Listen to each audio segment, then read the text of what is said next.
Ever been in a conversation where you suddenly feel like you're stuck in quicksand? You know, when the silence hits and you don't know whether to keep talking or just awkwardly wave goodbye? Yeah, we've all been there. So let's talk about how to never be awkward again. Trust me, it's possible. And no, you don't have to be the life of the party to pull this off. Here's the thing. We all struggle with small talk. But the reality is, it's not about being smooth or witty 24/7. It's about being comfortable with not knowing exactly what to say. That's right.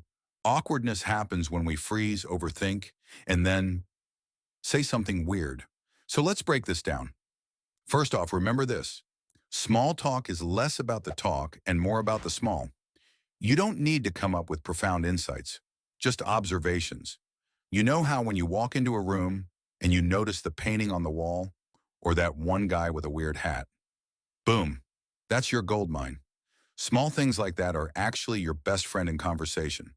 Second thing is to master the art of acknowledging without overanalyzing. Here's an example.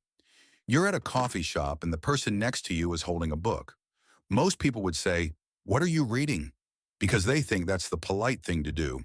Wrong, that's pressure. You're asking them to explain, justify, or summarize.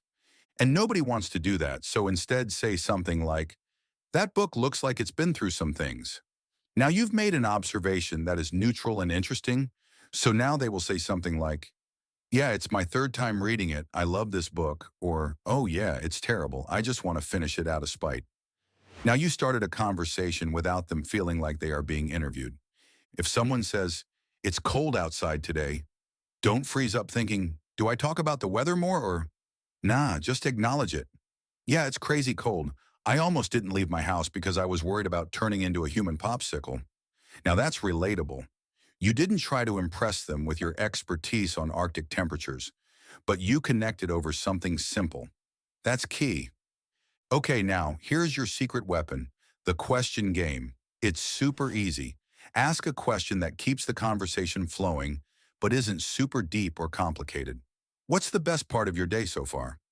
It's a non-awkward way of opening someone up and they'll appreciate it. Also, it helps you keep the focus off of you, which, let's face it, takes some of that pressure off. And lastly, let's talk mindset. If you walk into a conversation thinking, "I need to be perfect," that's when you'll feel all the tension. But if you think, "I'm just here to vibe with this person," everything lightens up. You'll be less likely to get caught up in your head about every little word you say. So here's your action step. Next time you're in a group or even one-on-one, try making a simple observation about the environment. Acknowledge something small and watch how the conversation starts to flow. Trust me, you'll feel the shift. If this resonated with you, hit that like button. Drop a comment with your worst awkward moment. We've all been there, trust me. And hey, if you want more tips like this, don't forget to subscribe. You've got this. Awkwardness doesn't stand a chance.